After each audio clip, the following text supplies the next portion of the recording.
Hey, I think we're live. We're gonna go to yep, it's starting up now. At 3, 4. There we go. Hey, oh, the Sharondy's in the live chat. So shall we call it? Shall we do it? Shall we say it? We are Squawking Dead, a podcast pulverizing episodes of the Walking Dead universe. Sometimes we give you news, sometimes we make you laugh. I'm sure we'll do that a lot this time, but most times we go deep. And today we're here with Ben from Just Keep Walking podcast from G'day, Perth. thanks for having me. And my dedicated, very dedicated at 9:30/10 o'clock in the morning co-host, Cosmo Mom 09, Rachael Burt. Hey, oh, look, the Heyo. French person's here and the Finnish person's here. I should just call them by name. I was gonna say these people have names, dude. Yeah. Who are Linda, they? Hello. Ivy. Yeah. Hello. I want to get. Oh, Nisa's here too. Okay, so Yeah, Nisa's here.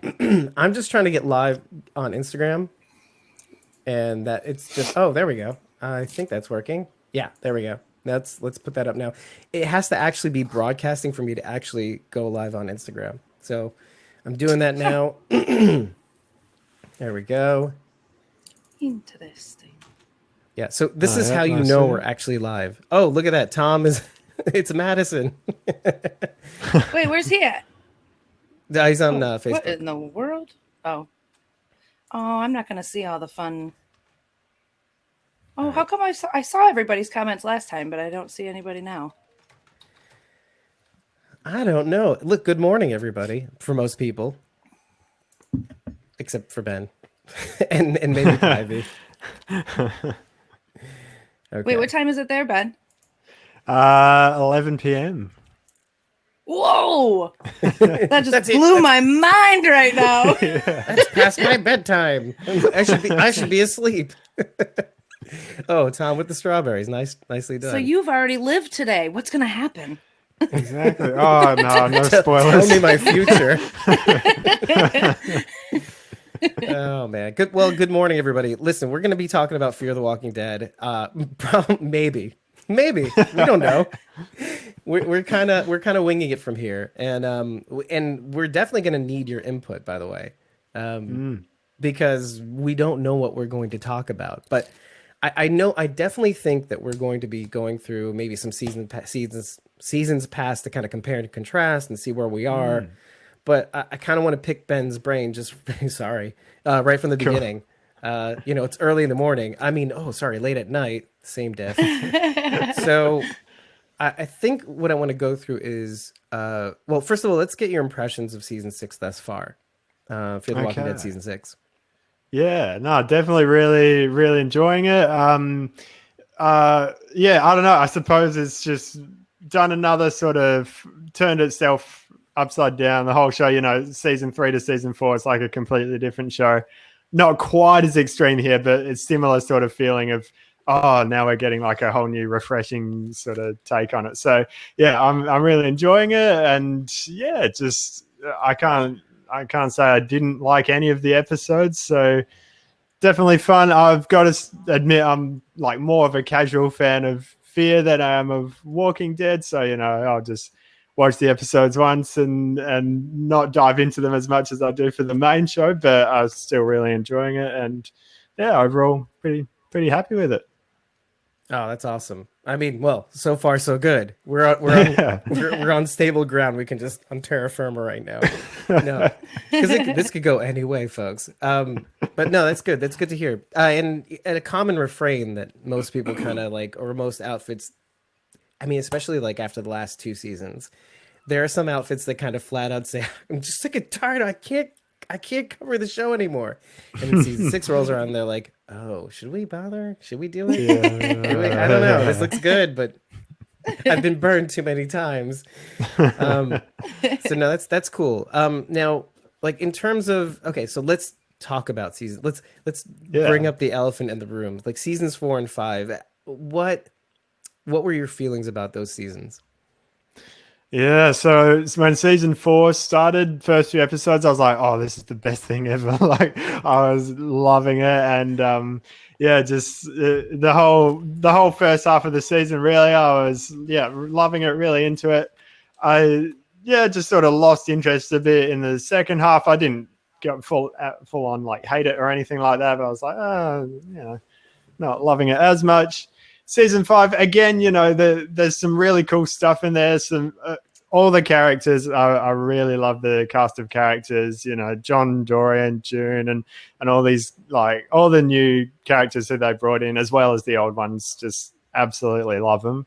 So that alone always keeps me coming back. But probably the biggest turnoff for season 5 would be the found footage sort of stuff. Not that it's found footage, but that must the video annoy recorder you. stuff. That really was just like, oh, come on. Well, you should tell everybody a little bit about what you do, other than Just Keep Walking podcast, because it says a lot about you. Like when you make a comment about found footage and stuff like that.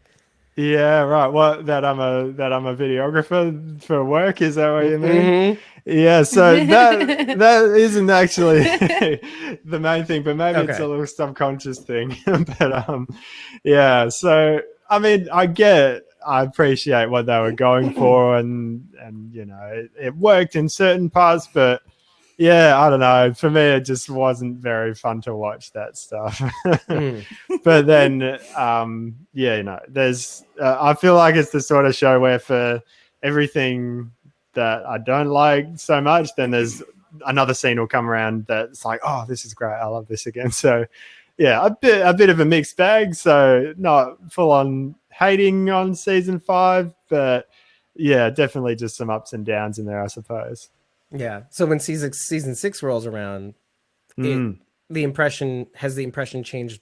Because I've seen comments, let's say on Reddit, which is, it's a good place to have a discussion, but not about Fear the Walking Dead. But like with regards to season 6, there's still people coming out of the woodwork saying, I think what they've done is great, but it's still not like, still not nearly as good as seasons 1 through 3. And which is, there's a lot of Ericksonites. Like, see, I know I'm in good company for most people, I think, watching, who are alive right now. Most of them kind of dug 4 or the idea of 4 or 5 or the idea of 5. But then you go to Reddit and it's just constant slam fest. But then season 6 rolls around and there's something to be said about having shaken the holdouts for seasons 1 through 3 to the point where they're almost fighting amongst themselves. Not fighting, but like there's some people making concessions and then going, hey, listen, stop slamming the show already. Okay. We're getting what we want, sort of, at least. Yeah. So let's take a step back, and then people going, no, I won't. Dave, bring Erickson back, bring Madison back, bring Erickson back, make Madison the bad guy. So, but so going into season 6, it seems to me that it's just a little bit, it's a lot fresher. There's a more dangerous take, I think. Yeah. So yeah, and I mean the bottle episode. Not that they could technically be called bottle episodes, but the sort of way that each episode focuses on a specific set of characters.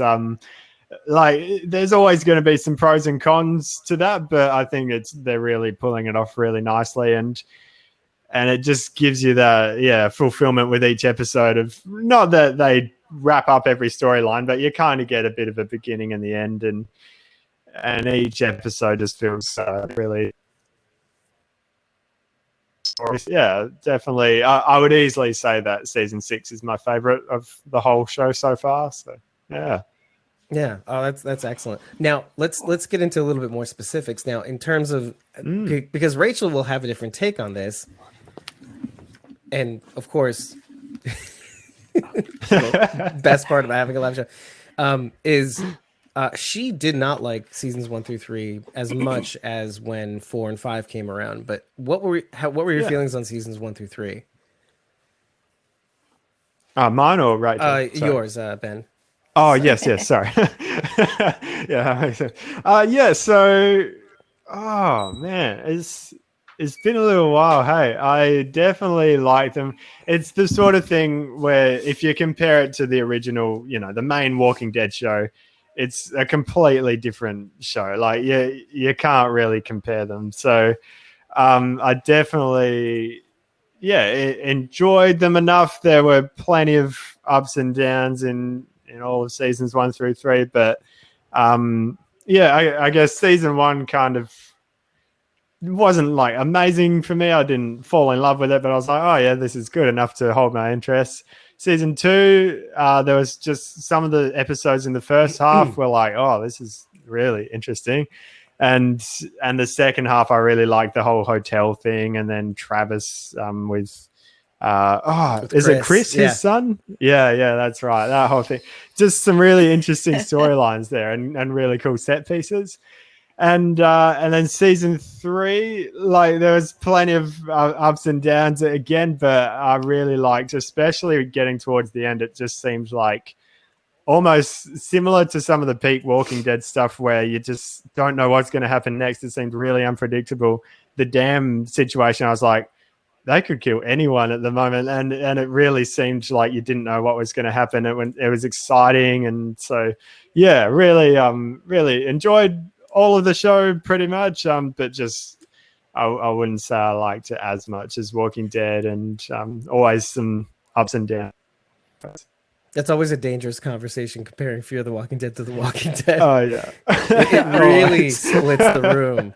Absolutely. I can easily say that right now. We have we have some people that really like Fear more than Walking Dead in many instances too, which is interesting.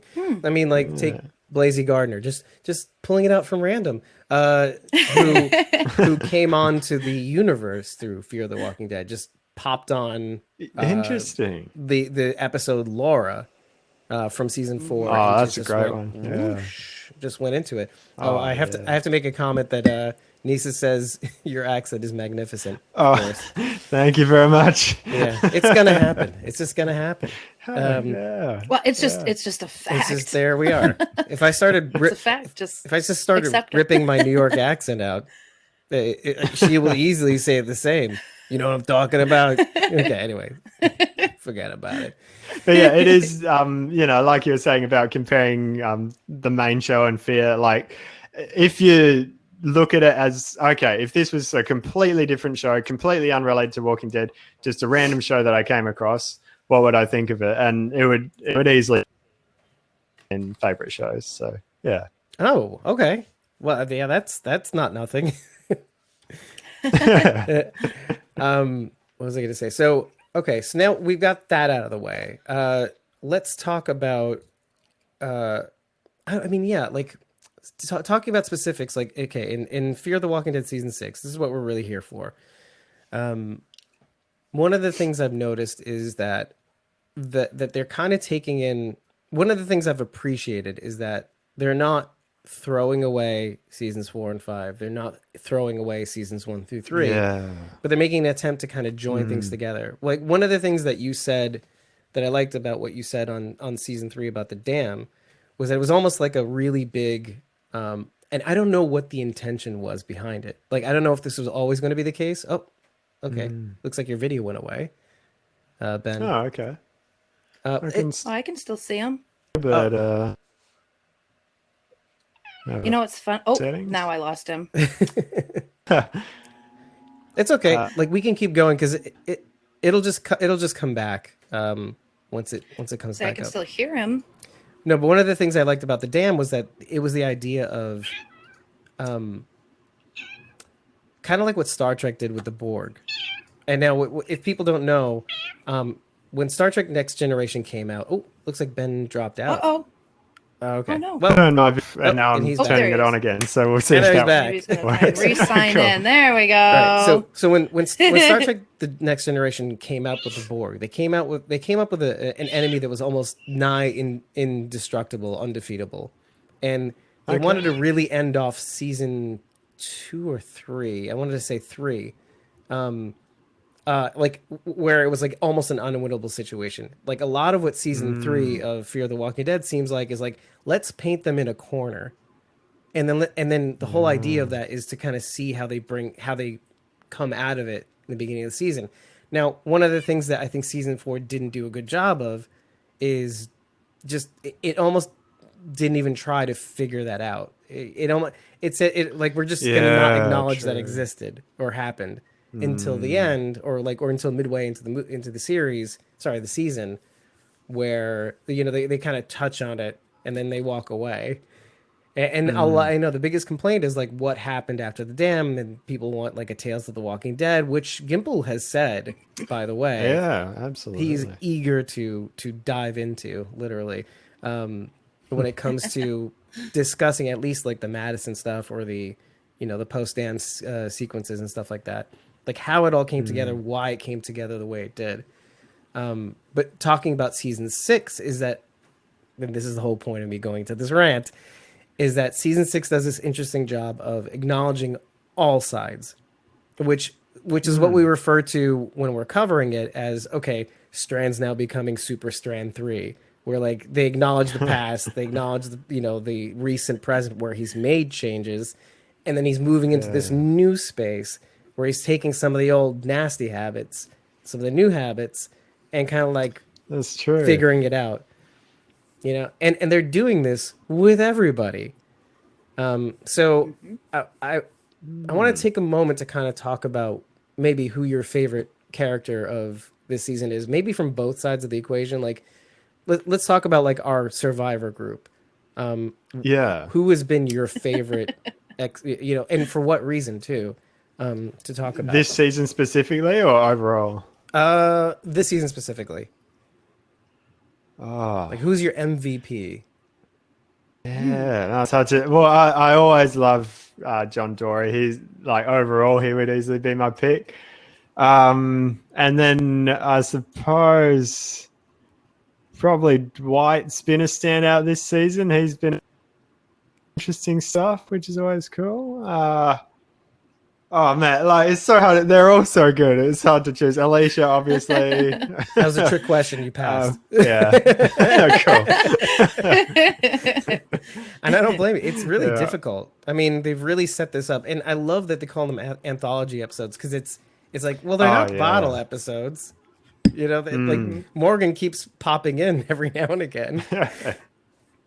and that's kind of like what I've really liked. Rach, who's I feel like I know the answer to this, but who is your MVP? Well, I'm going to ask the same thing Ben did. For the season or overall? For the season. Yeah. Okay. I mean, Alicia's my girl through and through. Like, she's going to be number one for always. But for the season, for this season, I almost feel like it's a tie. And sorry, Nisa, I'm going to steal your answer here, but I completely agree with you. Wow. I think Al and John for me are probably the MVPs this season. I think we see all the characters go through these transformations, but I think Al and John maybe had the toughest transformation. I mean, Al, leaving Isabel behind, that whole separation, choosing Dwight over herself, putting the camera down, being involved in the story versus just observing. I see a lot of change in her this season, and I think it's going to be for the good. And John, obviously, I mean, willing to stand up and do what's right no matter what. I mean, he's got everybody telling him, shut up. And he's like, no, this isn't right. And I'm not going to stand for this. So he's my hero too. I think he's not. I mean, would you say that he's not done transforming, John? No, not even. He's still right in the middle of it. Mm-hmm. Yeah. Let's take some questions, I think. By the way, I mean, like, let's say Tom was basically saying, what is each of your favorite episodes? Thomas O'Mara, Celtic TSO on Facebook.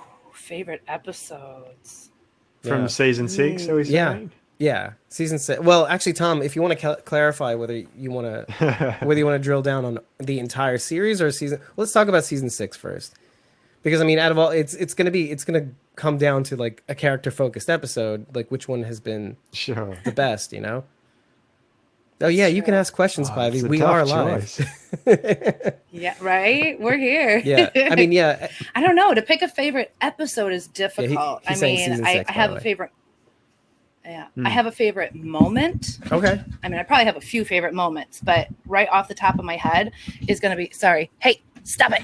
Stop it. My cats are fighting. It was about to get loud. One of my favorite moments was the razor finger walker. Oh, wow. That was a cool moment for me because I like that. Stop it. I like that they Talk about are, razor they're fingers. bringing us new, I know, right? Actually they're declawed, but I got so excited when I saw it because it was something we hadn't seen yet, right? I always get so giddy when I see new types of walkers or new strategies and, you know, having the razors on the finger. I'm just like, it was genius. Yeah. And I eat that shit up. Yeah. Oh yeah, I think that's been like your number one comment usually with when it comes to a show. But did it have cool walkers? Right. Well, I like that after 10 years they can still surprise me and they're still thinking of new stuff. So I get extra giddy when it is something that, you know, that different and that exciting and that scary, right? From an enemy. Right, and to dovetail off that, Sharondy's saying on YouTube, let's just clarify, she's not in the real-time chat with the other coffee subscribers. Just kidding. Right. Niece is the only one here. And you know what? I'm going to actually say that, but Nisa, I'll come back to that. But Sharondy's saying that her favorite moment of that episode was the exasperated scream, sigh of relief or whatever it is when she's dealing with Ginny. Frustration. Yeah, in that moment. Yeah, right. Exactly. But I kind of wanted to go with both Thomas and Nisa were saying was like, I remember when we started watching season 6, one of the most favorite things was like actually going to the first episode and kind of getting into it, seeing Morgan again. But then, you know, obviously that was great on its own. And these episodes have been largely great. But I have to say the episode that kind of brought so many different elements together smoothly for me, and this is to contrast the other episode, and I'll explain, was the Al and Dwight episode. It just kind of came together, flowed, and then big things happened at the end, like for both Al and Dwight. And so, and surprisingly, like there were things that we talked about and things that we went through, and yet I felt like we didn't need to explain too much. You know, there were some things that we picked out here and there, like the idea of the mortician, like how the walkers in the funeral home had kind of glass eyes, I think, which just seems very weird.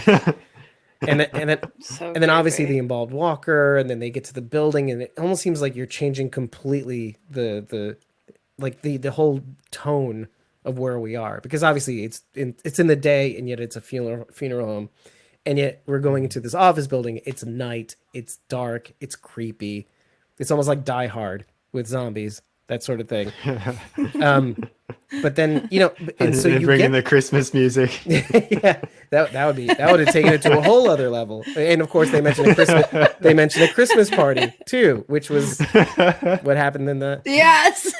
So you know, you notice these things afterwards. But anyway, so it was interesting because it just, between the setting change, the mood change, and yet the Dwight and Al relationship kind of, you know, threading through the entire episode, and then them both having this interesting, weird resolution. Like Al could have never seen Isabel again, and yet she heard her. You know, there was that idea that she's there. You know, she's out there in the world. That must be something. You know, and so and yet we're like, Dwight, having resolved to never see Sherry again, sees Sherry again and rejoins with her. So there was a lot of payoff in that episode, on top of it being a good flowing episode. So I'd have to say that. And so I'm agreeing with Tom. I'm agreeing with Nisa and Sharondy. Wow, her name's actually there. Her name's in the real time chat. She's here. That's weird. It's been a while since we've gotten that to work. I don't know, Niece, did you log in to Riverside.fm? You could try. Because it asks for your name, I think, too, which is also weird. Oh, okay. That is weird. Let's see some more comments. Let's see. I have Oh yeah, you have to check on the. You have to put in the code from Lost. You have to put 4815. Oh, Linda's saying. Linda's saying from France. Dave, can you tell Ben to sit? Poor guy. Why? Ben's a That's professional. right. I've got a sit stand desk because I don't know. I prefer to stand when I'm working for the most part. And Oh that my is such a goodness. good But I can- move. I know I'm tired just looking at you. Whoa! What is going on here? What's It's an happening? electric desk. Standing that moves up desk, and down. He has the option. Fancy. He has the option of sitting down. Exactly. Let me see here. Because a lot of people have said a lot of things. Like, I mean, even Tom was saying before how, like, oh, you know, Scooby Doo's going to pull the mask off Ginny to reveal Madison. Now that alone is a good thing to talk about, because there have been talks, and I want to pick your brains, both of you, on the idea of the idea floating around about Madison possibly returning. Let's talk about whether you think she will. I want to get Rachel's take first, though. Do you think she will return? In spite of feelings, and then we'll talk about feelings. Well, I don't. Here's the thing is, I really don't know. I don't know with everything going on the internet. People want her to come back. Well, some people do, some people don't. I don't know. I mean, would it really be good for the story, or is it just going to be appeasing the fans that want to see her come back? I really don't know. Honestly, if it's good for the story, I'm fine with it. I mean, she's not my favorite character. We all know this, but if it helped move the storyline, I'm all for it. But I don't know. At this point, I feel like people just want to see her. And if that's the reason they bring her back, I don't think that's a good reason. No, I think people wanting her back I mean, just from the artistic point of view, it's just like why are other people chiming in and we have to change the show?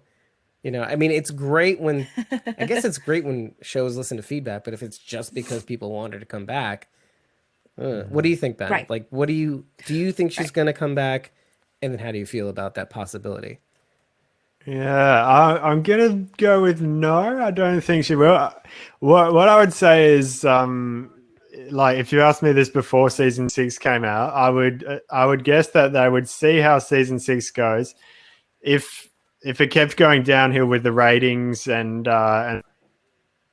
people, weren't loving it too much, then I think they would get to the point where they say, hey, we may as well just bring it back. If lots of people want it, let's just do that. Yeah, right. But because season 6 has been going so well so far and everyone seems to be loving it for the most part, I reckon they're just going to keep going with this train. And I don't think they will, but there's always the possibility. Right. Well, and then considering the fact that, like, both Kim Dickens, Ian Goldberg, and Andrew Chambliss have said, like, oh, Madison's dead. She's never coming back for so many years.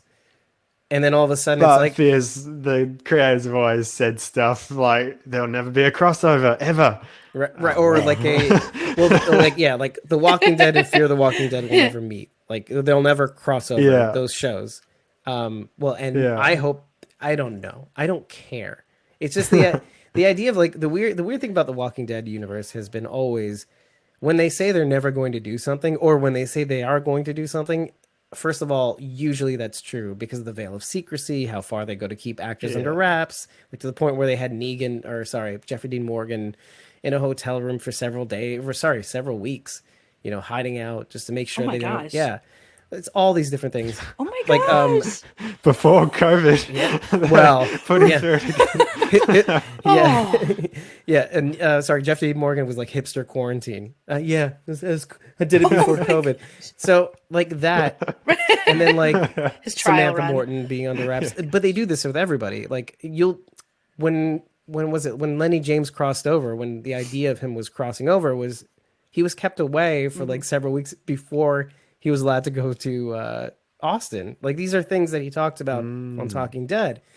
And so it's very interesting to hear that when when they're talking about possibly reversing that decision, how now that it's on the table, Gimple saying, "Oh, it's on the table." I'm like, well, that's interesting, because now it's kind of like, okay, what were we saying about the idea of us? I'm talking about the Walking Dead World Beyond right now. So the idea of showing Huck's backstory. I don't know if you've seen the series, Ben. Yeah, Okay, yeah, good, definitely. good. So showing Huck's backstory to only the audience. Well, and then Cameron Bonamalo says something in comicbook.com. He writes an article about how, Huck's story is a complete fabrication. And I'm like thinking to myself, well, why show the audience at all? Why should we trust the show if it's a complete fabrication? Like, why would you do that to your audience? Like, how do you know what to believe if the audience has the opportunity to go through the fourth wall, or the idea of like just being behind the scenes and knowing these characters' backstory as an omniscient viewer, right? Then what's the point of an omniscient viewer? Like, even if we're the only ones that know. So going back to the idea of Gimple saying, it's on the table. We don't know if we're going to bring her back. And then Ian and Andrew going, well, we didn't see her body. What? How can we trust you as showrunners? Not so now, just to kind of drill down on that, like, I have mixed feelings now. I mean, I'm a person who's liked the Madison Clark character. I know that's not what you like, Rachel. That's fine. But I like the Madison Clark character. But I have mixed feelings about her coming back. And somebody on, I don't know who it was, but had the convincing argument of, well, she does come back. Where does that leave Alicia Clark? Where does that leave Alicia Debnam Carey as an actor? So with as much backseat, putting her in the back seat in some respects, like in seasons 4 and 5, mostly 5. What happens in season 6 with this character? Like, if Madison comes back, does she feature more prominently? Does she feature less prominently? How do we deal with that? What happens? Is Madison going to be a big bad? That's a whole other conversation. And I kind of just want to see how that, because if she comes back, it's going to throw many things out of balance. And that's my main concern. I would love more than anything for her to come back, but there has to be a purpose to it. Is she the savior or not? So, I mean, and it all comes down to the showrunners and having the idea of, if you're going to do this, do this right. I hate to bring up the idea of timelines, no. but how long has it been since? I know, right? At the point that we're at right now on Fear the Walking Dead, how long has it been since Madison's been dead? Years, months, a year, few years? What do you think, Ben? I don't know. I'm Googling it. All right, you Google it while I say the wrong thing. Yeah, okay. No idea off the top of my head. I mean, we don't really get I feel like we've had a few time jumps, maybe just little ones, but I really don't know. I feel like maybe a year. I want to say that too. I want to say maybe a year. I think the time, look, I heard 8 months, but I'm not sure if it was after the 1.5 month, initial start, meaning like the jump between seasons 5 and season 6. So like 8 months from the end of season 5, or 8 months from the end of. Okay, which put it about a year, right? Maybe be a year. Yeah. Oh, Nisa's saying a year and a half. Yeah, tops. I would say that too. Okay. That feels right to me. Since Madison expired, supposedly. Right. We don't know. Yeah, she's dead. What is Madison? She's dead. Madison is dead. Tom is saying at least 2 years. So 2 years. Oh, okay. Yeah. All right. But I mean, I don't know. It's hard to say. Well, I guess the point of me bringing that up is, and Dave, you've said this before. However long this time frame is that Madison's been dead, if she comes back now, where the hell has she been? Why has she not come to look for her daughter? That's just unacceptable. That sounds familiar. Sorry. Like, what have we been saying about Rick Brown? Yeah. Which is interesting because we're put in the exact same position as we were 2+ years ago, where we had just heard the rumor and it wasn't quite confirmed yet that Rick was leaving the show. And then also at the same time, we walked into the trap of Madison Clark Kim Dickens leaving the show. But when we were, and this is why we think she might come back, is because just like with Rick Grimes, we find out, oh, he didn't die. He wasn't killed off the show. And so we kept returning back to Madison Clark going, oh, but what about her? Can we get her back? Right? We started the... Now, see, there's a big difference here, though. Madison, you know, she was on her own. She did the sacrifice thing, whatever.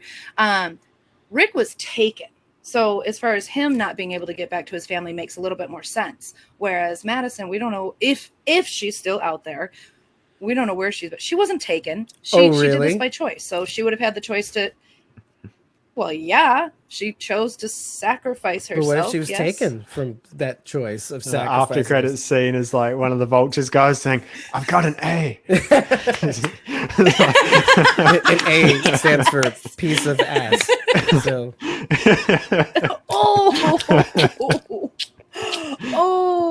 And you know what? And you know what? Kim's got her groove back, so let's go. Let's go with it. Oh my gosh. Yes, Nisa. That's what I'm saying. Madison just left Alicia again. Actually, it was Alicia that kept leaving. So if she were to come back, Alicia that kept leaving Madison. Let's just be real here. At least once, but I mean, come on, Madison deserved that. How many times did she turn her back on Alicia? But like, it was about time Alicia stood up and been like, but like how does emotionally, it feel? like a lot. Yeah.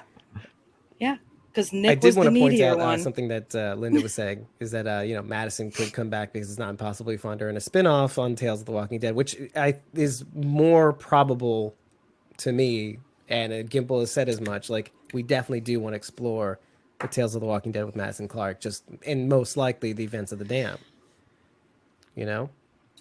Well, these tales they're happening all throughout the timeline, right? I mean, this could be way long ago. Yeah. Oh yeah, for sure. It doesn't have to be all flashbacks. So that's really cool. Or pre-apocalypse. Right. But it could. I mean, it could be. Way back. No, I like that. I like that idea. That opens it up for endless possibilities. That whole alien storyline about Rick's brother in France, that would be very interesting. Yeah, I think. But I mean, more to the point though, like I think. I mean, listen. Here's the deal. We have to make a pact. If they do Simon's Meter Maid story, I'm quit. We're quitting as a podcast because they're looking at us too closely. They're watching us too closely. I'm convinced. Madison is too busy out there painting trees. Tom says it's a smoke screen. That's I don't know. funny. Let's see. Well, actually, Ben, is there anything like on the about this season that you wanted to bring up? Not to put you on the spot. Nothing major that I can think of, I suppose. Well, only other note I guess I could say overall is that the production value, the way it's done is just so incredible. Really, every episode's got not only outstanding walkers and situations, things like the second episode when you've got the people being pulled under the door, slipping all over the floor, like just all these amazing set pieces, but everything about it, the way it's shot, just incredible. So that is definitely a big plus as well. And just bringing color back into it too, because that was one of the complaints for season 5 was it almost felt black and white at times, drained all the color out of it. But now it's just like, let's go all in and do it. And give people a breadth of color. I feel like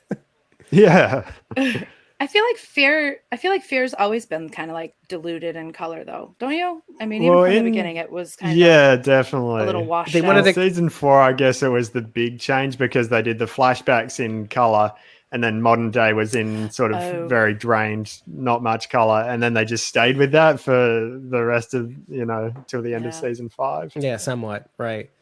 Well, but like you were saying, Rachel, one of the big things about Fear was that the idea of trying to separate themselves, at least, we're in LA, so let me give you this LA color palette, rather than what was going on at the time in season 5, where season 5 of The Walking Dead, where it did sort of have a bluish but not quite as dramatic as season 4 of Fear the Walking Dead. But it did have that kind of general bluish color palette, you know, throughout season 5.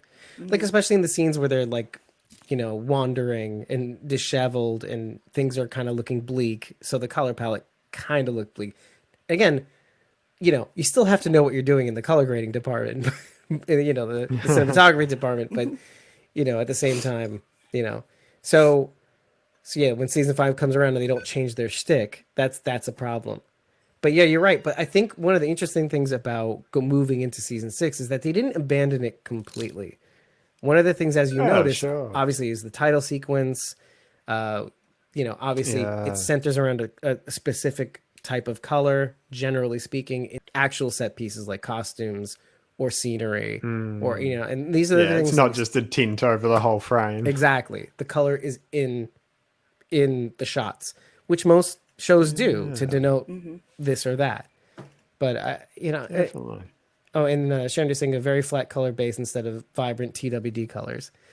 Yeah, I mean, exactly. Yeah. So, yeah. Wait, what's happening? I'm losing you. You're losing us. What did we do? Who's losing? Are we on all? Are we not streaming? Oh wow, maybe we're not. Let me just double check something. Yeah, sure. Oh, yeah, I know what that. I just did something, and it's going to open up in a completely different link. There, well, no, we are live. I just checked. Okay. Alrighty. Okay. Okay. Mind if I grab some Linda's more coffee saying super okay. fast? We're alive. Yeah. Why don't you? Yeah. Go ahead. Priorities. Yeah. Super fast. Trust me, you want me awake for the rest of the show. Holy crap. I mean, literally. Holy. Anyway. Yeah. So let's take a break and talk about what you've been trying to focus on, because I know you've got, just to give everybody an idea, Ben, you can find Ben on turnsounds.com, and turnsounds.com is an amalgam of different podcasts, as well as, well, you've got the Astromech podcast, which focuses on Star Wars, right? And I'm sure that's right. You've got lots of things lined up there, you know, especially with the recent close of The Mandalorian. Oh yeah. Have you seen that, by the way? I have. Quick side note. Oh yeah, Mate. look, Oh, we're yeah. all in. We've all seen something outside of. Yeah. So I can only imagine. Spoilers, Sharon D. All good. Oh, Sharon D. Oh yeah, Sharon no, D has we're not going to talk about it. But it's just the idea of Ben having these other pursuits, and I kind of wanted to pick your brain on like what your plans are. You know, like general programming plans on Turn Sounds. Where are you headed? What are you focusing on more? Cool. In recent, you know, what recent programming are you going to have lined up? Yeah, sweet. So there's a few of us. My friend Isaac, we do it at his house. He's sort of set up the Turn Sounds and runs it. So me and him sort of host most of the shows. He's the really passionate one about Star Wars, so he hosts that, and then Walking Dead's like really my thing. So it's something that I always wanted to do, but it was like I can't quite commit to weekly because I'm so busy and all that. But then when it came to looking at, okay, we could just record weekly when the show's airing and then do a couple, you know, here and there in the break, and that's ended up working quite well, just because, you know, we are busy with work and stuff like that, so it's hard to set aside time every week. But yeah, that sort of worked out really well. So pretty much for Just Keep Walking, we do weekly whenever the show's airing, and then we just do random ones whenever in the break, whenever we feel like it. We like add up a list of stuff that we want to talk about over a month or so, and then let it all out. And then Astromech, we just do that every week. We do another one mid-shot for movie reviews, which again is just kind of sporadic. It's like whenever we feel like watching and talking about something. And 2020 and there's a couple other random ones. Yeah, not a good year for that podcast. Yeah. Well, I mean, I can imagine, like let's take, for example, like Wonder Woman 84 is coming out in a couple days. And is that something that you'd want to talk about on that podcast? I mean, like, what actually, in terms of movies, like, what do you cover Is it just any sort of mishmash or? It's very random. Look, that one isn't one we put a whole lot of effort into. It's more just like an outlet for whenever we feel like talking about something. So yeah, we don't go out of the way to watch every new movie that comes out. It's sort of just like whenever we feel like it, and it's usually like random old movies like Jingle All the Way and stuff like that. Okay, I get it. So it doesn't have to be research. Yeah, it's absolutely. whatever. Now, yeah, probably one of the more fun ones we did recently was Alien versus Aliens. We sort of tried to debate which was the better of those two. So yeah, like some fun random things like that. A very, very heated, in some respects. Yeah, debatable. It's a very debatable, argument to have. Yeah. Yeah. I'm on the aliens camp. Sorry. People will fight me on this one. I might have to go. Sorry, guys. There are reasons. Everybody has their reasons. I just so a bit of everything. By the way, I want to say this. But yeah, I really like listening to your guys' consistent, weekly coverage. That's really good, and particularly for things like Fear, which I, like I was saying, I don't watch. 2 or 3 times in the same strength as Walking Dead. Getting to hear your guys' take on it is always really cool. I'll pick up on all these things like, I didn't notice that. That's really cool. So yeah, I love what you guys are doing. Thank you. Thanks, man. I appreciate that. Thank you. It has been hard, very hard work the last 2 months or whatever since we stopped. Yeah. But yes, just considering the 2 episodes a week thing was very brutal to the point where we're catching up on our blog. Slowly because we haven't had time to actually write it. Nisa, I think it's Nisa, right? She says they notice everything. Dave and Rach are annoying like that. Yes, I'm sorry. I'm not sorry. Sorry, not sorry. There you go. Yeah.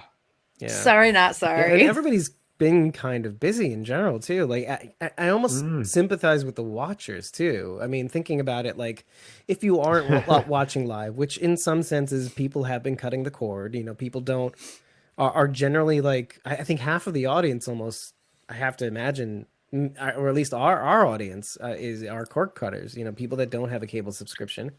They tried with AMC Premiere, but now they have Plus, and so they're locked out of half of that stuff now. So, I think the Christmas special is out though on I think maybe Premiere or video on demand. And it's weird because when it premieres on AMC Plus, there's an interesting thing where why don't they make that stuff available even if it's a day later on Premiere? And so and I don't know if it is. I just don't know. To the point where I've protested already at this point any AMC content that's digital. Okay, Sharon says she watched it on YouTube legally. Same here. She said, fuck. Yeah. Oh, I missed the previous comment, which was fuck AMC. Okay, gotcha. You're good. Well, I watched it wherever Sharon did. Okay. She sent me the link. So, and this was after I attempted to watch it legally. I bought my AMC Plus. I thought I did. And it was so incredibly confusing. If anybody out there can help me navigate this and figure it out, I am open to help because I'm done. I'm done. I don't know how to do it, and I can't figure it out. Let's go to Ben on this one though. Has AMC Premiere / Plus been available in the Australian market though? Because you guys have Fox, right? Not at all. Nothing even close to it. So and I've tried every which way. I'm like, could I do VPN to get AMC? But I'm more than happy to pay for it, whatever. But there's just no way to get it in Australia. So what we've got is Foxtel, and they've also just brought out a new one called Binge, which is pretty good. So we don't get it early, but it's pretty decent now. Getting it through Binge, you sort of get it on the normal release day, and it's relatively high quality, so it does the job. But then some things like the Christmas special, just don't pop up. So you have to hope that someone's going to upload it on YouTube and quickly watch it before it gets taken down. Right.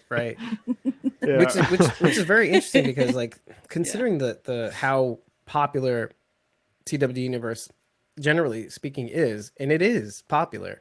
And with respect to how it is illegally downloaded, because when when Game of Thrones actually finished its run, The Walking Dead became again the most downloaded television show in in recent history, in modern history.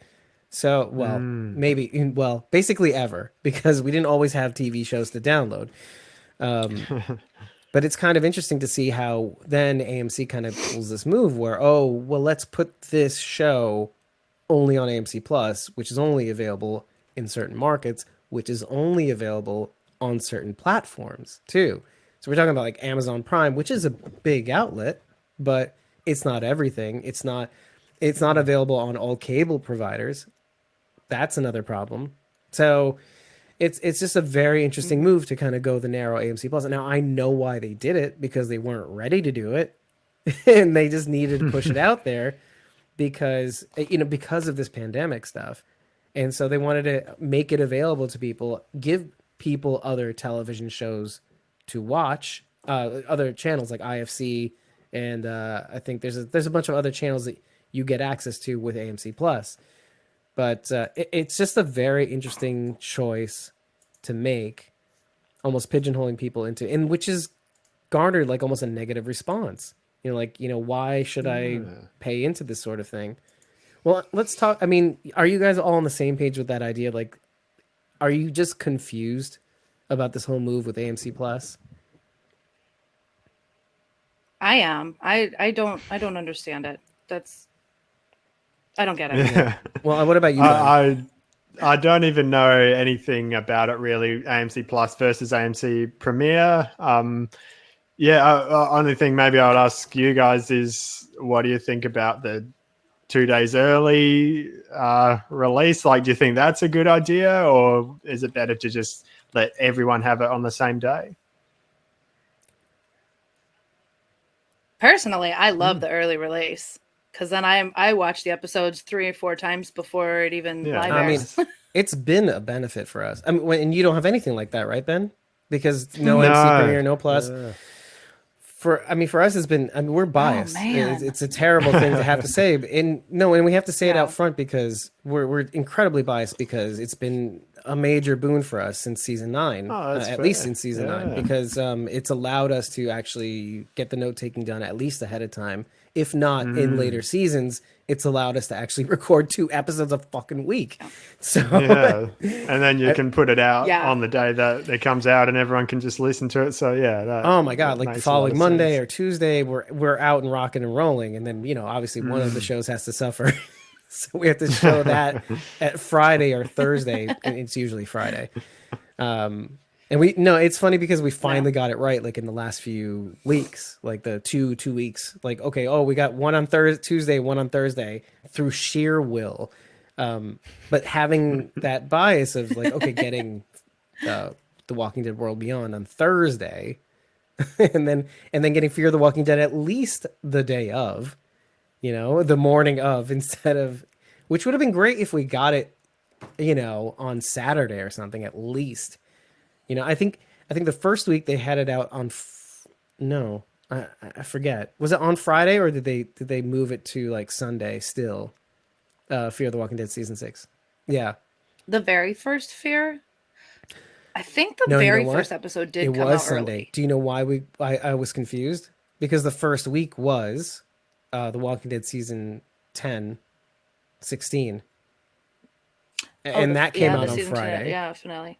And then The Walking Dead World Beyond did come out on Thursday that first week. So that's why we thought that. Okay. No, but so is it a good idea? I think it still is a good idea. I think there is something interesting. And this is, again, maybe a different kind of bias for me. I'm all for giving people freemium options, like meaning you don't have to pay for it if you watch it the day of. But if you want a bonus, like want to watch it early, well, here, you can pay this, get no commercials, get exclusive access to bonus content or whatever it is, and then, here you are.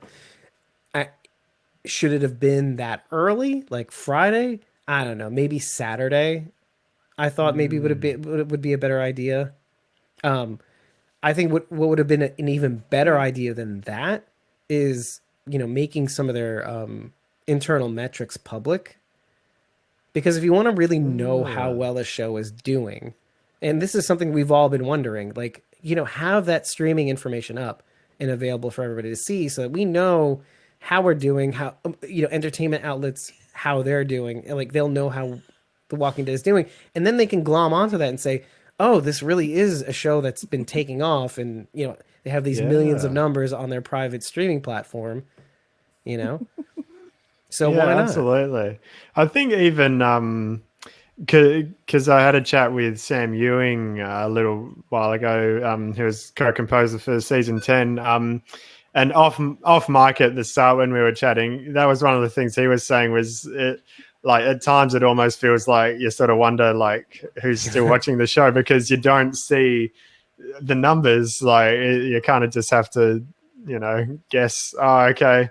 Because, you get some numbers from TV, but that doesn't include streaming. And so there could be 5 times as many people watching it on streaming. There could be no one watching it on streaming. Like you just don't know. So and then video on demand it's kind of tricky. Is also tricky too because they can't or they don't release those numbers as readily too. Yeah, absolutely. Yeah, I guess the one thing with the early release is I'm sure this is much easier said than done. There's got to be a lot of tricky stuff on the back end, but yeah, just to make it available everywhere. Because I guess that's the one thing that's been hard for us is that no matter how much you try and stay off social media, you're always gonna see someone posted a spoiler. Like people will just blatantly take a screenshot of the most spoilery thing and just post it straight up on Instagram. Like, come on, guys, the episode's not even out yet. Case in point, like the insanity. Well, and it's not necessarily, pre-live, but like the Mandalorian was a prime example. The moment it came out and the first person had finished watching it, that person was the spoiler for everybody who had a life. Yeah. Who had a day job. Exactly. Who slept before 11, midnight and had to wake up for work and go, oh, I'll just watch this after work tomorrow, technically.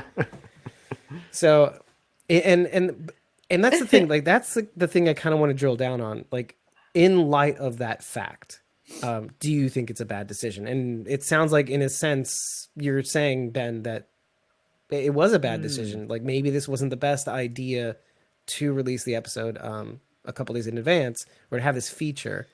Yeah, no, it's really tricky. Like, if there was an easy way to make it available everywhere, then great. Like, I know they can't just put AMC Premiere in every country because they've got contracts with Foxtel, and they'll say, hey, well, that's going to take away viewers from us. So it's very tricky. But but I suppose. Even if it was just like also, then you some have episodes you got early, like the premieres, or you got some of the middle ones, but not like Walk With Us, for example, when Alpha dies. Like that was as soon as 2 days before the episode came out, Alpha's head was everywhere on Instagram and Facebook, and like you couldn't miss it. So things like that. Oh, that was bad. Yeah. If there's a way to like only do it for some episodes, maybe that would work better. But and then how do you choose, right? Exactly, yeah. And if an episode doesn't come up, then you're like, oh, something big's gonna happen. Do you think it might be a matter of time? Like, okay, maybe releasing it on Fridays. It was Fridays, right? Yeah. Maybe releasing it on Fridays wasn't the best idea. Or do you think it would have been better if it was the Sunday or maybe Saturday night at like 8, let's say, or 8 Eastern is what I meant? Yeah. Well, even that would be better, I suppose, if it's like 12 or even 24 hours early. Then like if it's Sunday or whatever, you can sort of stay off social media for most of the day. But if it's like 2 whole days, then that makes it a bit trickier. But I don't know, there's no easy answer. Hey, and maybe looking at go ahead. Well, there is an easy answer though. People can just not be assholes and not spoil. I mean that would be the best answer, right? Like people just knock it off. Actually, it's pretty easy. This brings about like maybe a larger question of, and this is where we get Walking Dead-ish, but like the larger question is, has maybe media not acknowledged that there has been a culture shift, in terms of how we watch television, who we watch it with, tech quotes, because we're not. But but the idea that the culture has shifted to where, you know, you're not talking with your friends about these shows. I'm not calling my best friend on the telephone with a cord on it about a show I just watched. I'm not coming over to watch it. We're largely we're talking to people on the internet whom we glom onto and find, and you know, we shout out into the ether our opinions, you know, and I think that's largely how it works. It's not, you know what I mean? Like, I would love to say that, oh no, that we still got that culture. I have my local group here. We watch at a bar. Remember Lost? We used to go to bars to watch Lost live. Oh, Wow. Am I blowing your fucking mind? Yeah. Do you know how long ago Lost was? Let's not go there. Okay, let's go back to 2020 instead of 2003 or whatever it was. But that's the thing. That's how we used to do it. And then all of a sudden, you know, it's not like as if, okay, once the internet came out. No. But the idea that like the internet has caused a little shift to where we find who we want to find to watch the thing that we want to watch, to talk about the things that we want to talk, and we've lost the local community. We've lost the in-room watching. We've lost the, hey, did you see that episode? No, it's like you're telling now the world, I saw this episode and this happened here because I wanted to spoil you, and I wanted to find other people who watched it because I want, you know, and there's no intimacy when it comes to that sort of thing. So is it that they've just not acknowledged how we watch television? You know what I mean? Like in some ways, yes, because obviously they're honing on the streaming factor, you know, stream it early, stream it without commercials. But on the other hand, have they thought about the ramifications of that, considering the fact that we don't watch as a group, or we don't watch, you know, and so there's this tendency to shout out without expecting a response about, you know, the things that we have watched. You know, I want to pick your brains on that one too. Yeah. Interesting. And so how do you circumvent that? Yeah. So are you suggesting that that's sort of come out of the AMC premiere thing, is that people aren't watching it together anymore, or that was happening already? That it's been happening for a while now, like over time, like slowly over time, over the last it's 2020, yeah, maybe over the last 10 years. That makes sense to me. Yeah, I guess it makes sense since, you know, on demand and streaming and all that's come out. You know, back when it was airing on TV at this time, it was this big event and you had to watch it at that time. You couldn't just watch it whenever. Now, you know, even if it is airing live, you can just watch it 1 or 2 hours later, whenever you feel like it, on your phone, on the train, like whenever. So yeah, there's definitely, it's completely different. You're right. Yeah, I suppose it makes a lot of sense having, you know, the early access and stuff, because people are already doing it that way. So yeah, I don't see it as an issue in that sense. Yeah, really, there's nothing I can say that's wrong with it, aside from the fact that people were just jerks and go and post spoilers. That's the only problem with it, I suppose. Yeah, that is. And Sharon's even saying, but you know, at the same time, it does give people more access to the show, and that is true. You know, than they otherwise would have. Like, I mean, Sharon, for instance, I don't even think she has a cable connection. You don't have a cable connection, Rachel. You don't have terrestrial cable. So you through like Amazon, am I right? Is that how you get Premiere? YouTube TV? No, we just have the we have an Xbox. We have the AMC app on our Xbox, so we would just watch through there. Yeah, but the AMC Plus, that's a whole other ball of wax. I don't know how to do it. I thought it would be simple. I thought I would just be like upgrading the app and go from AMC to AMC Plus. I thought it was going to be real simple, and it's not. It's not. I gave them my money, and my app still looks the same. You're lost. So You're lost. That's where I'm at. So you gave them your money, and then that's where I am. You're not sure if you have the product. Yep. Oh no. I'm not sure. I don't know. Yeah. Nope. They have my money though. I think. I think my they have bills. my money.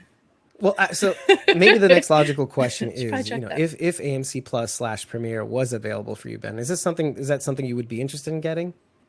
Oh, 100%. Yeah, no, I would pay like a lot for that easily. That says a lot, though. It's not Right? a throwaway question, because like with all the stuff that we've been talking about, early access and is it worth Sure.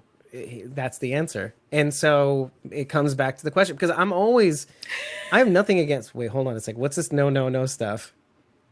Oh, Yeah. No, I think Charity's saying it's not worth it. well, Charity. Everybody has, it's like assholes, right? Everybody's got one opinions, right? Yep. Assholes and opinions. Everybody's got one. Oh, that's interesting. Lisa's saying every fan in Brazil would get it if they made it available. I don't doubt That's that. a good market. There you go. But the South American market, by the way, Southern Hemisphere market is, I mean, our Facebook. I don't know what it is with South American countries and Facebook.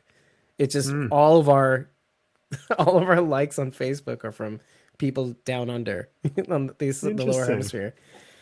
So it's so interesting. And yet that's a huge fan base, Latin speaking countries. So yeah, that is very telling. Now, I don't know where to go from here in terms of our overall fear wrap up discussion, which we strayed from, but it was an interesting move. And I don't know, I do support the interesting test of putting fear the morning of, was it 3 a.m. on Sunday morning, which interestingly enough yielded results when people were doing the live watch, when they had the public airing, at least in the US in the Eastern time zone, because it seemed as though they weren't as prepared. The people that usually post the GIFs and the images, they were somewhat prepared, but not quite as prepared in some senses. Like you had to have like zero life to be able to post something with any meaning. But I found that quite like. Do you guys? First of all, Rachel, you don't watch live because you can't, right? Okay, and Ben, you don't get the show until Monday. Well, that's just a time zone thing. So it's the same time as you guys get it, but it's just that it's Monday morning here when it's Sunday night for you guys. Does it air live Monday morning? Yes, yeah. Oh, that's interesting. And then it's available on demand, like how interesting. a few minutes after it's finished airing. Oh, okay. I'd assumed it was the evening of Monday. Interesting. Right, yeah. No, I think it's pretty much the exact same time as you guys get it. But yeah, just the time zone difference. Okay. That's interesting too, because I know that the UK does get it the evening after. So like a full day later. Oh, well, so yeah, they get it a few hours after everyone else. Oh yeah. Oh, they get it. Well, yeah, I guess it would be a few hours. It would be like 12 like hours 9 p.m. The following day. Yeah. So they would get it 24 hours later. I didn't know that. Or 24 hours minus 5, 6, depending on whether you're in France or not. Yeah. See. Oh, actually no. So okay, Linda's saying it's available on Monday morning in France. So only a few hours later. Okay. Oh. Okay, now that's cool. Oh yeah, but she watches it way before because she's getting it from some sources. She has her. When she's ready and watching, and it's mostly TWD. Linda, you don't really post on the Walking Dead World Beyond stuff, and she hates it, and then Fear the Walking Dead. But it's mostly TWD. But when she does live watch, she'll live watch with us on Sunday nights. She's a snake. She has her GIFs prepared. She's on point. I'll retweet the heck out of her. She's really great. She has good insights. And good media too. Is Virginia the best in the series? Oh, okay. Nisa's saying Fox Charity shows snuck in a, talk about snakes. Too. Charity snuck in a question too. Nice. She said, yeah, I was gonna ask. Oh Ben. yeah, she says, is Virginia the best villain in the series of Fear the Walking Dead? Yeah, I wanted to ask Ben. Everybody knows how David feels about Jenny. Let me. Not everybody does though.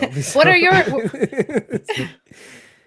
Give us like a 20-second If Yes, they don't. I've summary. slowly found myself smitten with Virginia vis-a-vis Colby Minifee. It's this weird, very weird thing where the closer her humanity comes out, and the closer I am to understanding the character, the more I'm just like, I'm caught off guard, smitten with the character / the actor, and it's really unsettling.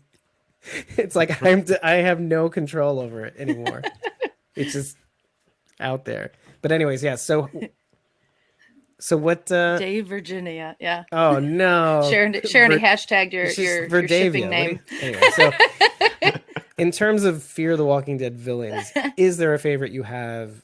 Is there any that you've glom onto and said, "Oh, I thought this character, this villain, let's say, was very interesting," or the idea of this villain was very interesting?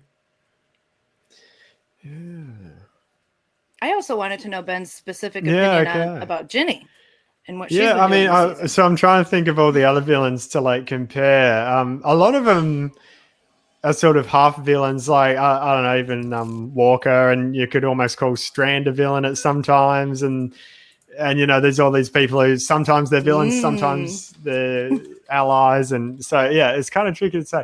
The Vultures definitely stand out as an interesting group. I definitely would lean towards them as the top pick. Yeah, Ginny, I'm liking the character more as we're getting to know her in season 6. I'm finding her interesting. Season 5, I wasn't sold at all. I like just. Maybe it was just the wording, but of like, oh, we're trying to help people. Oh, we're going to have to let Ginny help us now. Like, it just seems like a strange thing from, oh, she's beat us. We're going to have to let her help us. Like, the wording was kind of funny. But, yeah, I don't know. So the actual whole, like, idea of the group and the situation is still growing on me a bit. But the character of Ginny herself is very, you know, obviously really well played by the actress Colby, and yeah, the more we see her on screen, and the more we see the depth to the character, the conflict, and everything that she's going through, the more I'm liking her. So yeah, I would say her, and maybe the Vultures as well would be top villains, but I'd have to rewatch those. Yeah, I feel you. I mean, because I'm actually surprised that you would say the Vultures over. And this is this weird common refrain that I see in on Reddit, let's say, is that people were really interested in seeing what happened to the Proctors from season 3. They had really liked them, thought their potential was snuffed very early on. And, you know, you're talking about John Proctor, who just had back surgery that same season. And then all of a sudden wiped out on the bridge. Jeez. And yet Madison lives you know, to fight another season or half season. But no, I'm very interested. And it's funny that you say that, because we did just have our retrospective on season 4, or just released it last week. And one of the interesting things that came out of that is how much, upon retrospect, we actually enjoyed watching the Vultures, and especially as compared to Martha, right? Like there was just odd, they were just very odd, non-threatening in most ways, and just as a villain, non-villain kind of thing, as a concept is very, very Fear the Walking Dead, by the way. You know, with as much as Fear the Walking Dead season 4 has changed, it still had the non-threatening pseudo-villain, you know? Yeah. Whereas like season 3 did have the Proctors, and the Proctors did seem like villains, and maybe that's why they liked him, ironically. The very unfear the Walking Dead answer to a villain that they liked most. I don't know. You can never Well, yeah, Troy people. just popped up in the chat as well. That another one, which is like, he's kind of a villain, but it's hard to say. Like that, obviously he would be, if we're classifying him as a villain, he would be definitely a top pick. Just such an interesting character. Yeah. It's hard. I would say it's easier to call Troy a villain than it was the Vultures, though. I mean, at the same time. Really? Interesting. Oh, Troy, in many senses. Oh, yeah. I mean, but what makes I would think so. It makes it easier because of how he started off. The Vultures just through and through. Absolutely. Through and through. And even up until the end, it was really just Ennis. And everybody else kind of went along for the ride because Mel wasn't around. So, you know, without Mel, it just fell apart. You know, the Vultures just stopped becoming the vultures in some senses. So, you know, like they didn't have the non-threatening thing, you know? Yeah, and you know what? I think Nisa put it best. Troy is a villain and has potential, which is kind of like Negan in a weird way. If you think about it, like the idea that you come out the gate being a dick and then roll it back, you know, because another character coaxes you into it. You know, okay. But that's the thing, like I always thought Troy had one exit. You know, the exit door I knew was in sight for him. You know what I mean? Yeah. Troy was mentally unstable. Let's just be honest. I mean, his potential to become a bigger, badder villain, yes. Potential to be a contributing member of any sort of survival. In some ways, it reminds me of Merle, if you think about it. You think about like a emotionally unstable character like Merle, like where the deep-seated emotional resentment took root, but then you can still have good come out of the character. Do you know what I mean? Yeah. So I can see Troy being much like that, where, okay, maybe he'll be kind of always on the outside and maybe he could contribute, but there'll always be something that will prevent him from, whether it's Madison, prevent him from being a part of the group, you know, in general, you know, the idea of him always being on the outside and yet somehow contributing. But I just always saw Troy as a loose cannon. Blunderbuss. And I mean, he was going to fly off the handle and do his own thing. Well, yeah, honestly, I saw him, if he survived and tagged along with our group, I would see him as a potential risk. Not I mean, I did also. But what do you think about all that, Ben? Like, just in terms of... I thought the Madison Troy relationship was really interesting, especially just based off of Nick's past. Obviously, Nick, you couldn't say he was ever as dangerous as Troy, but you know, Nick used to be a druggie. He was a loose cannon and got completely turned around. So I definitely saw potential for that to develop. And you know, Madison's like, okay, you know, I've been through it already, sort of turning around my son who's, you know, used to live this terrible lifestyle and now he's a contributor to the group. I sort of felt like maybe she could try and do the same with Troy, like try and take him on as a son. Yeah, that's sort of maybe one potential I saw for him to go, like if they were to really give him a chance long term. It's funny because we never covered earlier seasons of Fear the Walking Dead. So, but in my head, I always regarded Troy as this sort of, well, what if Nick had purpose? Could he have turned into, which is why Nick did not. What if? Wait, Nick, hold on. Nick did have purpose. I'm not saying purpose as a character. I'm saying, like, what if he had a point? What if, no, I'm not saying he didn't have a point, but I'm saying, what if a character had drive or purpose or meaning? Like, meaning Nick kind of just did what Nick wanted to do. It doesn't mean that he had there was no point of him to the show. It's almost as if he was blended in the landscape eventually. You know, he was trying to find his way, which is what we like in all characters. We like the journey. We like trying to figure it out. But maybe I should be more specific with my language. Troy is Nick with a drive, meaning a single point of focus. You know, if I focused an unfortunate one too, but which is why they kind of stuck together. Nick, I feel like they were learning a lot from one another while Madison was trying to steer the ship of Troy, meaning, you know, how do you take a cannon and point it in the right direction? And that's how I regarded the Madison-Troy relationship, you know? Well, that's exactly it. Yeah, like you're saying, he's got this drive. If you can harness it and point it towards the right thing, then, you know, after some time, you could really learn to trust him. And, yeah. Well, I don't know about that, but I do know that if you have the right tool to handle something like that, then maybe... But I think that's the folly, is that, you know, you're mistaking a tool for a person. Sorry. You're mistaking a person for a tool. And so you know that eventually, if you're not vigilant enough, you make one mistake and that tool can go AWOL and fire on yourself, so that's how I regarded that in the end. There was only one way to go. But I think so. Madison saw Troy as someone she who could blame mold her? and use later down the road. She was a guidance counselor. See, this was Oh, well, I can. This was one of the moment. This was just one of a dozen examples why I despise Madison so much. I really do. I think every decision she made was awful. I can't think of one single good decision she made that either Nick or Alicia didn't have to clean up afterwards. This is just one of those awful decisions in my opinion. What I saw was her basically choosing Troy over her own son who needed help.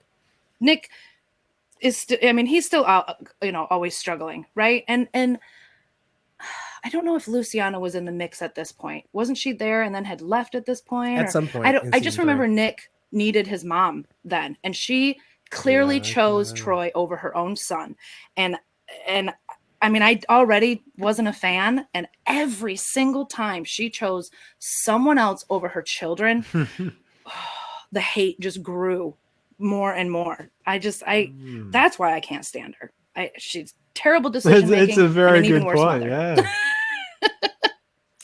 Yeah. All right. So in terms of season 6, now I want to turn it over to the audience. Are there any questions you have for us? What things do you want to know from us with regards to season 6? And also, because I think we are going to wrap this up in a few. Because I kind of wanted to keep it cash and short. But what are the things that you guys want to ask us, or any impressions that you have of the season that you want to share? That way I compare it at least. Like things that you liked out of season 6 that were particularly. Cause one of the walkers that I think Rach, you might share this opinion, but one of the walkers I liked best on the series was the embalmed walker on the Dwight and Althea episode. Something that when we saw it in previews, we didn't know what it was at all.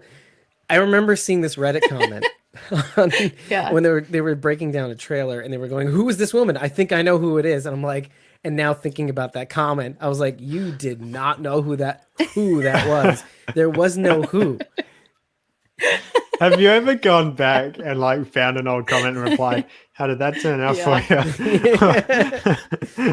I found one actually the other day on my Instagram. It was on one of my other accounts where I did some drawings. I did a drawing of Henry and Lydia, and I got this really long rant comment of this guy going like, "Oh, Henry sucks," and I guarantee you that they're going to kill King Ezekiel next season. I'm going over to Game of Thrones. It's much better. And this was before Game of Thrones season 8 came out. So it's like the whole comment was like all this stuff that was like, I 100% guarantee Ezekiel will die in season 10.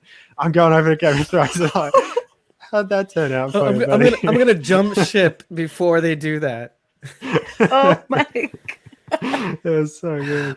Oh my gosh. Yeah. And then Game of Thrones, that ended so much better, didn't it? God damn. Oh my gosh. Sharondy's got a question for us. If you take Morgan out of the group, who do you think will become the default leader? Okay, so this is we're assuming everyone is together now, right? This is let's say we get an off-screen death back for together, except for Morgan. Basically, I'm the assuming. question. Oh, that'd be terrible. So whole group's there. I think Strand would attempt to stand up and take leadership. That's not going to sit well with probably Alicia. So I agree. I think Alicia. I think June. I don't think June would voluntarily step into that role, but other people may say, June, it should be you. It should be you. It should be you. But I could see Alicia doing that, he and stepping Madison into run that off role together. as well. AKA in heaven. Well, she did save his life, right? Anyway, that's Eric's. So what do you think, Ben? Oh man, 100%. Well, everything Rachel said, pretty much. Yeah. I have to I reckon agree. Alicia, but then potentially if there was a group vote, maybe June or someone else. But yeah, you could definitely see Strand trying to take charge. But I could imagine most of the group would say, "No, we want Alicia instead." So yeah. And what an interesting conundrum too. Like, I mean, I Yeah. first of all, I agree with everything you said, Rachel. Maybe not in the same way, but like definitely just end result is the same. Like I imagine my gut instinct was to say Morgan, I think relinquished leadership to Alicia in the very last episode we saw. You know, when we broke it down, I saw an acknowledgement that Morgan in some ways is still compromised. Like, even though he's acknowledged it to Dwight and saying, I know I can't keep doing the same thing over and over again. I have to adapt. I have to change. I have to actually I have to move off of sometimes the goals that I want to reach. Meaning I can't always go for the same thing and not see other possibilities, you know? And when he was about to do the same thing with Alicia, he kind of steps back and goes, no, wait, don't go. I can't see you walk off again. Let's do it your way. Meaning, and this, I acknowledge this as the moment where Morgan said, I'm not going to be the through line, maybe through the rest of the season. You know, where we saw Morgan being this through line through most of the episodes, except for the June one, we might see Alicia be the through line. You know, Alicia popping up on these different episodes in the back half, I think. And so I do think, and obviously Morgan may have some of that as well, but in as much as he's relinquishing control to Alicia. Do I think Strand would pick up power in the vacuum? That's assuming that we think Strand is an asshole. I'm not in that camp. That's why I said I Wait, end result is the same, but I'm not in the Strand as an asshole camp. I think he's and this is maybe more a nod to the Coleman Domingo than anything else. I do think there's this weird Strand is putting on an act, and he's going to commit to that act until the bitter end. But I think he has acknowledged in some sense his role has changed in what he was supposed to do versus, you know, talk about adapting. He's been confronted with the idea that the way he was going to do it is not going to work. And if he doesn't change, just like Morgan, if he doesn't move off that path, he's not going to reach Super Strand 4 as a strandogen. Anyway, so and Charity's like still like, nah, sorry. Hashtag Strandocalrissian. Strandocalrissian. I mean, look back at everything we know about Strand. You really don't think he's an asshole? Because come on. I think I understand I think his that, natural personality is just there's asshole. two factors on my side here. One, let's talk about the first one, which was easy. If he is an asshole, it's not acknowledging seasons 4 and 5, which the show season 6 has made an effort to do. It has made an effort to acknowledge seasons 4 and 5, at least the most positive / relevant parts of it that people can pick apart and say, yeah, I kind of like that. I kind of like this part of Althea. I kind of like the character. I kind of like the idea of this and that. But no, fuck Sanjay. Fuck Sanjay. Thank you, Sharondy. I was sus about Sanjay. Thank you, Sharondy. But in retrospect, Sharondy made a comment about Sanjay. But anyway, so, but the second part of that is it acknowledging that the show will sometimes lead you down a garden path of like Strand being an asshole, and it turns out he was on our side the entire time. Mm-hmm. And so I'm, but I think I'm not. But I think in a knowing way, yeah, like I think he's on board. We just didn't know that he was on board, or we don't know that. Yeah, I mean, don't you have that asshole friend? I mean, doesn't everybody have an asshole friend? Okay, so yeah, exactly. So I mean, it's the personality. It doesn't mean that they're not your friend. It doesn't mean that they're not going to come through. And it doesn't mean evil either. Like he's not outright got evil intentions, but he's still an asshole. Yeah. Well, then you just made me. Yeah. Exactly. No, I thought I'm the asshole. That's me. Friend. I'm the asshole. You want to fight about it?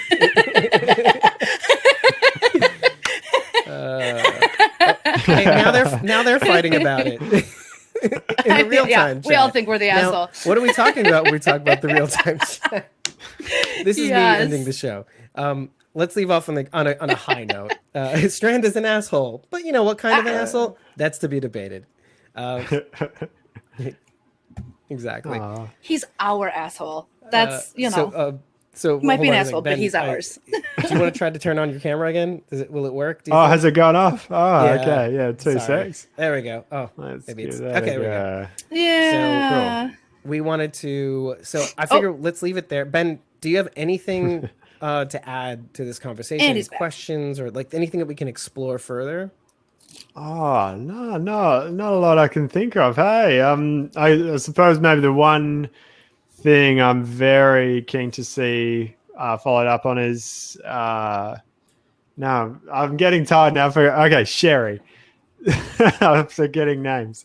So Sherry, I was so like excited to see the reunion, and then like one episode and they've already split up and gone A different week directions. later. Oh no! So yeah, I suppose that's one thing that I really want to see. Yeah, her come back and for that all to work out, which obviously there's plenty of room for that to happen. What are your guys' thoughts on that, and any theories on maybe what could happen next there? Rachel.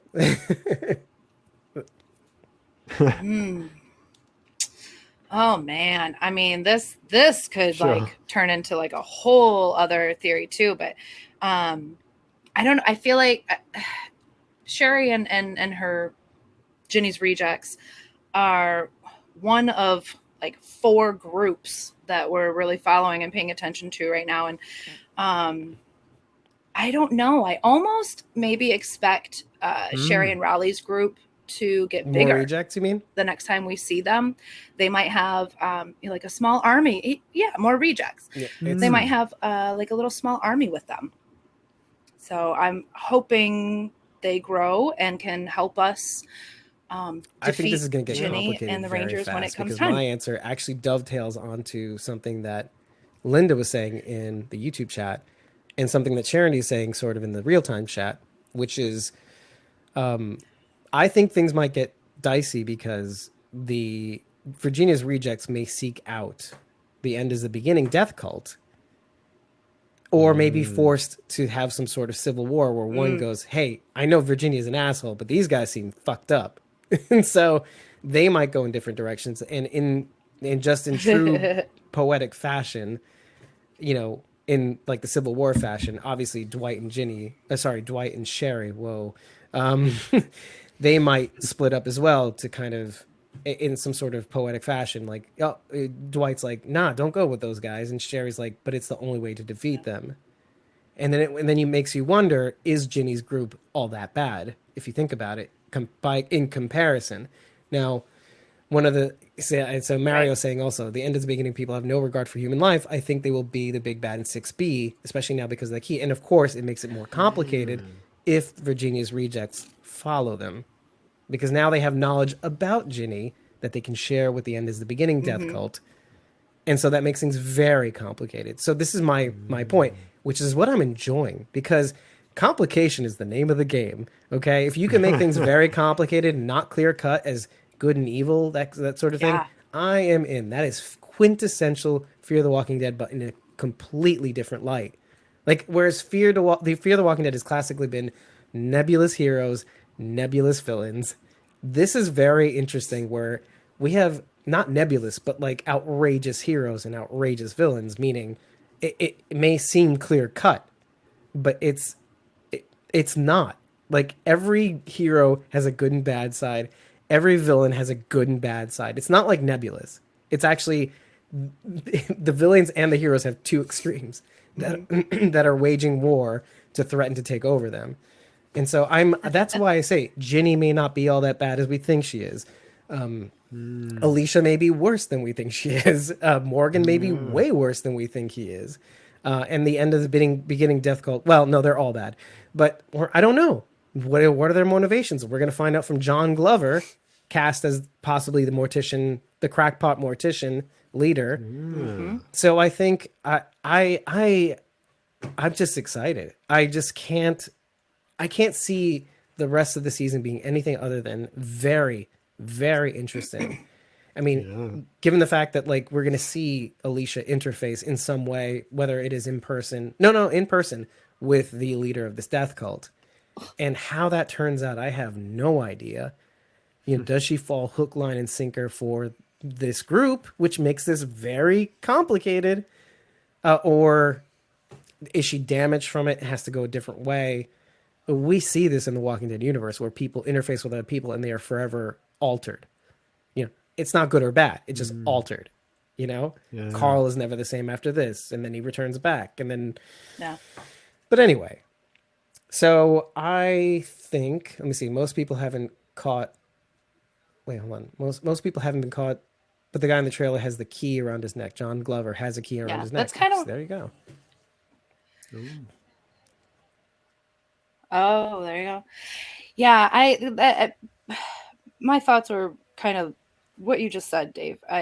The thing is, I think Nisa says, who do you think is going to be the bigger threat in 6B? Ginny's group, or the Death Cult? I think we've even talked about it before. Like, this Death Cult is going to be so bad that we're actually going to need Ginny's help. I mean, yeah, I could definitely see that happening.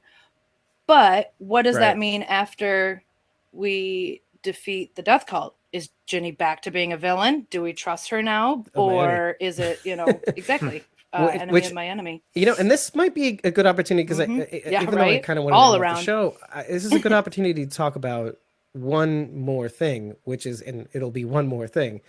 Do you think Virginia's group is the Western Alliance? Sure. Put in quotes. That is at the end of The Walking Dead season 10. Well, not the end, but in. You remember Michonne's last episode? Oh, what, the white stormtrooper group? Not the white stormtrooper group, but the I think what was Denai's last episode? The caravan that Michonne joined. That joins, that like Western Alliance looking cowhide wearing King Batch. Oh, with Rita Wool and of King course Batch. this is several years in the future, meaning Fear the Walking Dead takes place maybe about, I'm going to say 5 to 6 years in the past, prior to the events of The Walking Dead season 10. Huh. Yeah. So it's funny. this is why it's good to come back to that every now and again, because again, we are moving ahead in time a little faster than we would normally in Fear the Walking Dead season 6. However, not quite as fast as we like to, but we do see these cowhide wearing people, that have kind of a Western look. Could it be? Yeah. If it is the same group, it makes you wonder what happened to Ginny's settlements. Why are they caravan? Why are they traveling? Oh my God. Hold on a second. Nisa just, I don't know, leave for some reason. Nisa just said something very interesting. Brita Wool I saw that. Future Dakota. I think Brita Wool as an actor, I think she is actually a lot older than yeah, could be. Unless Dakota is actually like, I think she plays a 16-year-old. So if it is 16 and she's 20, I guess that makes sense, even though the actor is much older.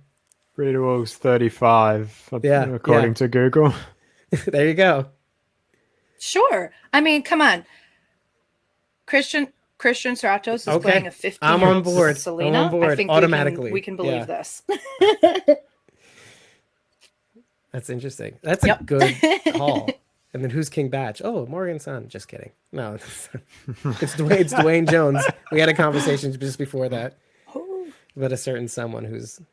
Oh my gosh! I mean, he could be a character we haven't even met yet. You know I do like that. But I think that's a good call. It could definitely. Well, what are your thoughts on this, Ben? Do you think totally possible? This Absolutely. caravan of people have anything to do with Fear the Walking Dead somehow? Something that they said would never cross over. Technically not, but what are your thoughts? It's definitely possible. I think it seems like the sort of thing, Scott Gimple and all those, cryptic Scott Gimple, always, putting in threads that could potentially go a number of different ways. So I feel like they, not necessarily that they have planned for it to go exactly this way, but they're like, okay, we'll leave a bit of room. We'll keep it a very wide shot. So it could go this way or it could go this way. So, yeah, I don't know. Hey, I guess it depends. Maybe it'll really depend on when Michonne Yeah. comes back to the main series, or if she's in the Reek movies or whatever happens there. Or if none of that gets to happen, then she can just show up on Fear the Walking Dead. Who knows? Hey, like after the main show's finished. So yeah, that's not really much of an answer Right. because I don't have a clue. But yeah, there's potential for it, I would say. And of course, Sharon with the clutch. The apocalypse will age you fast. So yeah, I guess it makes sense that she plays. Anyway, no, I like what everybody's saying. This is. Yeah. He's Michonne's son who died. Oh my God. No, let's not go there. He's Andre. Back from the dead. Boy. Yeah. Everybody's sons are back from the dead, apparently. So yeah, on that note, actually, Time jump between. before we go, I wanted to say one very special thing. Sharon's video, her Walking Dead universe, TW universe. Secret Santa Christmas special is coming out this Wednesday, is the 23rd. Yeah, Wednesday the 23rd at 7 p.m. Eastern, which is 6 a.m. your time. So it will be premiering on YouTube. It is fairly longer than her usual videos, obviously, because there have been many submissions. It is a wonderful compilation. I had the privilege and honor. Yeah, I had the privilege and honor of being able to edit it. Worth it. Because her phone could only handle so much data, so much storage, and I had the honor and privilege of being able to take, for doing was it 0.1% of the work that she put into it, or like 1%? Let's give me a fair shake and say 1%. Give yourself a bit of credit, yeah. 1.1. So yeah, and so I had the privilege of putting it together, putting a little bit more effects, doing some moderate editing. But overall, it is a wonderful video. I cannot wait for you guys to see it. And again, watch it on YouTube, youtube.com/BlazyGardner, 7 p.m. Eastern time, the evening of the 23rd. Be there, be square. Follow Blazy Gardner on Instagram, YouTube. It is at Blazy, BlazyGardener. Don't miss it. It will show up eventually on Instagram, but by then it'll be Christmas / Boxing Day. So yeah, just watch it on YouTube the day of with all of us in the chat. It's going to be a long one. It's about 50 minutes or so, but it's worth every bit. It is insane. There's some surprises in there. The whole feel of it is just very old Christmas special, and I really enjoyed it. Rachael Sharondy and I actually got to watch it. We did a little private premiere, and we improved it since then. By the way, since that live watch, good. Yeah, we added a whole other scene which was not there before. Okay, all right. As well as a couple of effects, some audio effects, and some visual elements. So it's really good. Boy. Anyhow, thank you, Ben, for joining us this morning or this evening in your time. Have a good sleep. And you can follow Ben you can follow Ben at Just Keep. Well, you can always follow Ben at Turn Sounds everywhere. Turnsounds.com. Check that website out. It has all his different podcasts, as well as head over to Instagram and head over to at Just Keep Walking Podcast. There you'll find his podcast on the Walking Dead universe. And I have to say, this is the part where I make you feel uncomfortable. I have to say, the thing I love about your podcast is you're very knowledgeable, very congenial. The flow of your shows is very good. It is very tight. Oh, we're all over the place. Have you seen us? We'll go this way. That we have no programming. We have notes, but we have no programming. There's no direction. You guys keep it tight. No. I like that about you guys. Your interviews are great. Especially with Michael Satrazemis. If you've missed that, go ahead, rewatch it. It's somewhat technical, but not at all because it's Michael Satrazemis. He'll go from technical to being like, I just like that. So check that interview out on YouTube also if you want to watch it there too. But you can listen to it on audio. By the way, please give him a follow. And if you do like his stuff, he does have a Patreon. Just Keep Walking. Was it Turn Sounds or is it Just Keep Walking? Turn Sounds, yeah. Okay. So all encompassing. We're still putting together some perks for Just Keep Walking. It's mostly focused on Star Wars at the moment, but definitely growing that. Yeah, and so please, it's a quality outfit. Consider following, at least on social media. Share the stuff enjoy it at the very least, and yeah, give Ben a follow. Now, we're going to be back here, I think, to premiere our third part of episode 100, featuring our retrospective on The Walking Dead season 9. Don't miss that. And hey, Nice. if you like what we're doing here, you can just follow us on ko-fi.com/squawkingdead, and just be in the know for the things that we're going to be dropping the scene. Like, for instance, I gave everybody the link to our real-time chat, meaning no lag, and the ability to show up on the show, though none of you should probably do that because either your phones suck or your internet sucks, because I know who you are. Not to diss you, but it's just going to be a bad time for you. But you have the ability to join us in our real-time chat, usually when we're live. And when we're not live, when we're premiering, you have the ability to get our unedited episodes when they come out. This has been live. There is no unedited episode, but at least you can be in the real-time chat. Anyways, thank you for joining us. And if you're listening to this on audio, head over to ratethispodcast.com/squat. Let me say that again. See, now I can't edit. Head over to ratethispodcast.com/squawkingdead. 5 stars and an eggplant. I wish you can give us 5 eggplants and a star, but you can't. So 5 stars and an eggplant is all we need to know that you love us. But if you'd like to write more and comment and give us some criticisms, any feedback is necessary, do it in the ratings. It helps us grow. Thank you, Italy. Thank you, Austria. Thank you, Australia. Thank you for boosting our numbers. It's been really great. And sorry, South Africa. My bad. Forgot about the most recent one. Appreciate you, love you, and keep it coming. And thank you all for joining us on this journey this morning, this all over the place journey. Thank you, Ben, for joining us, for spending time with us. Thanks so much. And we're looking forward to more content from you. And thanks, take Ben. care, everybody. Have a good evening. Have a good morning for most of you. Have a good afternoon for the rest of you. Good night. Take care. Good morning. See you later. Enjoy the rest of your Sunday. What little of it you have left. Bye. All right. See you. Cheers. And at the end meeting for I don't know what I'm doing here. It's still recording. Oh no, it stopped recording. It stopped recording. Oh, the button works. No, it's not. No, it stopped. It's uploading. Oh man. It's That uploading. is so funny. That is so funny. Yeah, no, Sharon, you can still hear us, but we stopped No, we just recording, wait. and the recording has uploaded now, right? Should be a little indicator that said the recording is uploaded. Oh, okay. Oh, It's danger zone. uploading.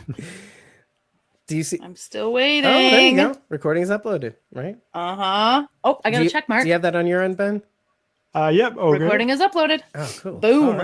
All right, Ben. Take it easy. I definitely think we should do this again. I hope so. Oh, I'll send totally. you, and I'll send you the recordings. I'll send you the links to all the recordings, so you can Awesome. you can have a copy of it. Do whatever you want with it, and if you want to put it up on yours, feel free. You can edit the shit out of it too. Thanks.